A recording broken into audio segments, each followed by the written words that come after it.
자, 하나님의 나라와 사탄의 나라는 인간과 역사 전반에 걸쳐서 지금도 치열하게 전쟁이 일어나고 있습니다. 인간 역사, 정치, 경제, 사회, 문화, 종교, 특별히 기독교 세계관과 비기독교 세계관 이 자체에서 치열한 전쟁이 일어나고 있습니다. 그뿐만 아니라 세 가지 분야에서 사탄의 역사도 강력하게 일어나고 있는데요. 첫 번째가 바로 종말론입니다. 이 종말론은 요한계시록과 구약의 예언서들을 그 기초로 하고 있고, 이러한 요한계시록과 구약의 예언서를 어떻게 해석하느냐에 따라서 사실은 그 안에서 왜곡된 설교와 왜곡된 가르침들이 난무하면서 말 그대로 전 세계의 신자들로 하여금 혼란과 미혹에 빠뜨리는 경우도 허다합니다. 그러니까 종말론 안에서 치열한 영적 전쟁이 일어나고 있는 거죠. 두 번째는 성령운동이라고 할 수가 있습니다. 이때의 이 성령운동은 환상과 계시, 예언, 축사, 치유 등 은사주의를 포함한 성령운동 전반에 걸친 포괄적인 개념이라고 할 수가 있습니다. 바로 이 성령운동 자체에서도 사탄의 거짓 기사와 표적들이 많이 일어나면서 이 성령운동에 대해서도 두 가지의 극단적인 해석이 존재하고 있는 거죠. 첫 번째가 극단적인 신비주의에 빠지는 것입니다. 두 번째가 바로 이러한 성령운동 자체를 부인하면서 오직 말씀에만 하나님의 역사를 한계 지우는 극단적 칼빈주의 운동이라고 할 수가 있습니다. 세 번째가 바로 영적 전쟁 그 자체라고 할 수가 있는데요. 영적 전쟁에 대한 가르침 안에서도 많은 미혹과 혼돈이 일어나면서 말 그대로 이 마지막 때 오늘날의 세상은 분열과 혼동, 미혹과 진리가 뒤섞여서 가르쳐지고 선포되는 시대를 우리는 살아가고 있습니다. 자, 오늘은 이 종말론에 대해서 다시 한번 정리를 해보겠는데요. 이 땅의 교회는 크게 두 부류의 교회들로 우리가 분류를 할 수가 있습니다. 첫 번째는 예수 그리스도의 재림과 임박한 이 종말에 대해서 전혀 관심이 없는 교회들입니다. 두 번째는 예수 그리스도의 재림, 특별히 환란전 휴거설에 지나치게 빠진 신실한 신자들로 구성되어 있는 이 공동체로 이렇게 이제 구분을 할 수가 있습니다.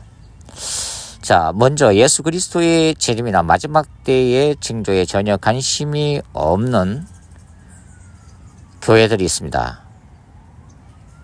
이런 교회들의 교인들은 말 그대로 영적인 갈급함에 무관심한 신자들이라고 할 수가 있습니다. 물론 이러한 종말 의식이 있어야만이 하나님의 임재와 성령의 기름 부으심에 갈급한 신자들인가라고 물으면은 그것도 문제가 될 수 있겠습니다만은,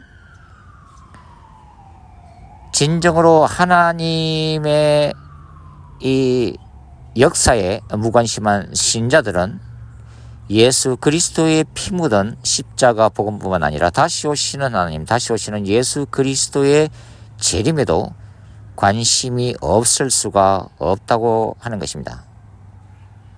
영의 갈급함에 무관심한 신자들은 말 그대로 먹고 사는 현실 문제에 지나치게 올인한 신자들이 대부분이라고 말씀을 드릴 수가 있습니다. 그러니까 도래하는 영원한 하나님의 나라보다는 이 땅에 임한 하나님의 나라에 더 포커스를 맞추는 학자들이나 목회자들도 이 부류에 속해 있다, 이렇게 말씀을 드릴 수가 있습니다. 바로 이런 분들은 사회 정의에 목숨을 거는 분들입니다. 그리고 이 사회 전반의 불평등인 문제를 어떻게든 해소하려고 노력하는 분들이죠. 우리는 그것을 사회 구원이라고 부르고 사회 복음이라고 부릅니다. 자, 이것들이 잘못됐다는 얘기가 아닙니다. 문제는 개인적인 구원, 교회의 본질적인 복음 전파보다는 정치, 경제, 사회, 문화 전반에 걸친 불평등 해소, 그리고 핍박받는 소수자들에 대한 지나친 관심, 정치 권력과 경제 권력에 저항하면서 그 가운데 하나님의 나라를 임하게 하겠다고 하는 사회 복음에 지나치게 빠져 있는 신자들을 지금 말씀드리는 것입니다. 자, 대조적으로 환난 전 휴거설에 지나치게 빠져 있는 신자들의 경우는 열심히 기도하는 분들이 대부분입니다. 그리고 말씀에 집중하는 분들이 대부분이죠. 이런 분들은 마지막 때의 징조에 관심이 있습니다. 예수님의 다시 오심을 준비하는 진정성과 예수 그리스도의 거룩한 신부됨의 영성에 관심 있는 분들입니다. 이분들은 말씀에서 얘기하는 깨어 있으라를 중요시 여기는 신자들이죠.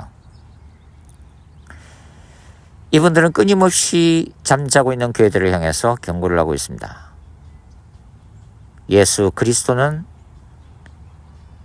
공중에 비밀리 재림하실 것이고 신실한 신자들만이 휴거할 것이라고 믿고 있습니다. 그리고 땅에 남아있는 사람들에게는 죽음과 절망밖에 없음을 경고하고 있는 거죠. 환난 전 휴거설의 큰 그림, 적 그리스도가 7년 대환란을 가져오고 적 그리스도의 등장 전에 신실한 하나님의 사람들은 공중으로 휴거되어서 어린 양 예수와 함께 하늘에서 7년 동안 혼인잔치하게 될 것이며 7년 대환란이 끝난 다음에 예수님과 함께 지상으로 재림해서 이 땅에 천년왕국이 세워지고 예루살렘을 중심으로 유대인들 중심의 영광스러운 지상 나라가 세워질 거라고 하는 믿음을 가지고 있는 분들이라고 하는 거죠. 그렇기 때문에 이분들은 임박한 종말 의식을 가지고 있습니다. 그러나 이러한 종말 의식은 때때로 시한부 종말론, 예수 그리스도의 재림의 때를 스스로 설정하고 그것을 사모하며 준비하는 시한부 종말론에 빠져드는 경향성이 많습니다. 세대주의 종말론 그리고 환난 전 휴거설은 성경적인 근거가 희박합니다. 그들은 데살로니가 전서에서 사도 바울이 말했던 천사장의 나팔 소리와 함께 공중으로 끌어올려져서 주를 영접하게 되라고 하는 이 말씀을 환난 전 휴거설로 해석하지만 사도 바울은 환난 전 휴거가 아니라 예수 그리스도의 지상 재림 시에 모든 신자들이 영원하신 신랑으로서의 예수님이 영원한 신부된 교회 공동체를 데리러 재림하실 때에 공중으로 들어올려져 그분을 영접하는 휴거가 동시에 일어날 것이라고 가르치고 있습니다. 요한계시록 4장 1절에서 사도 요한은 이리로 올라라는 음성을 듣습니다. 환난 전 휴거설자들은 바로 이 구절을 사도 요한이 교회의 대표성을 띠고 있기 때문에 교회 전체가 휴거할 것이라고, 환난 전에 휴거할 것이라고 해석하지만, 그러나 이것은 사도 요한이 개인적 차원에서 종말론적인 환상과 계시를 받기 위해서 그의 영이 주님의 보좌로 들려간 사건이라고 하는 거죠. 세대주의 종말론, 환난 전 휴거설을 포함하는 이 세대주의 종말론은 19세기 존 넬슨 다비가 만들어낸 이후에 미국과 한국, 전 세계로 급속하게 퍼져나가면서 아직까지도 바로 이 환란 전 휴거설에 목숨을 걸고 있다고 하는 것입니다. 그렇기 때문에 거룩한 신부운동, 이스라엘의 회복운동은 세대주의 종말론과 결합되어서 강력하게 지금도 외쳐지고 있습니다. 예수님의 재림을 준비하고 거룩한 신부됨의 영성을 강조하고 있다는 의미에서 이 환란 전 휴거설의 열정적인 신자들의 그 열정을 우리가 본받아야 하지만, 그러나 이 혼탁한 시대에 우리가 돌아가야 할 것은 바로 말씀이라고 하는 것입니다.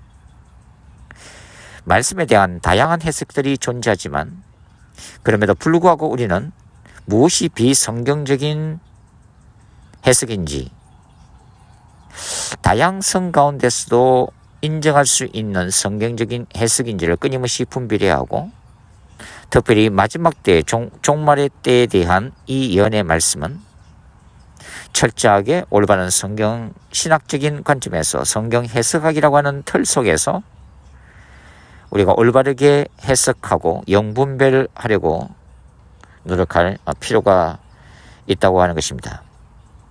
마지막 때에는 대배도가 일어날 것임을 바울은 데살로니가 후서 2장에서 경고했습니다. 그리고 요한계시록 11장에는 두 증인에 의한 예루살렘에서의 대부흥이 일어날 것을 예고하고 있습니다. 저는 이러한 마지막 때의 대부흥 속에 평화적인 한반도 통일을 통한 북한 교회들이 다시 살아나는 부흥이 있기를 기대를 해봅니다. 복음 안에서 남북한이 통일돼야 할 이유는 북한이 70년 동안 숭배의 피가 그 땅에 흥건하기 때문이고, 김일성 일가에 의한 우상 숭배 이데올로기가 사탄의 강력한 경관 진으로서 북한 땅에 세워져 있기 때문이고, 하나님은 이러한 우상 숭배 이데올로기에 대해서 그분의 때에 반드시 심판할 것이라는 믿음이 있기 때문이며,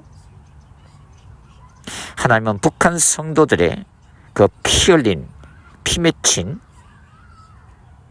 통일과 복음이 북한 땅에서 다시 세워지는 그 기도에 응답하실 것이라는 믿음이 있기 때문입니다.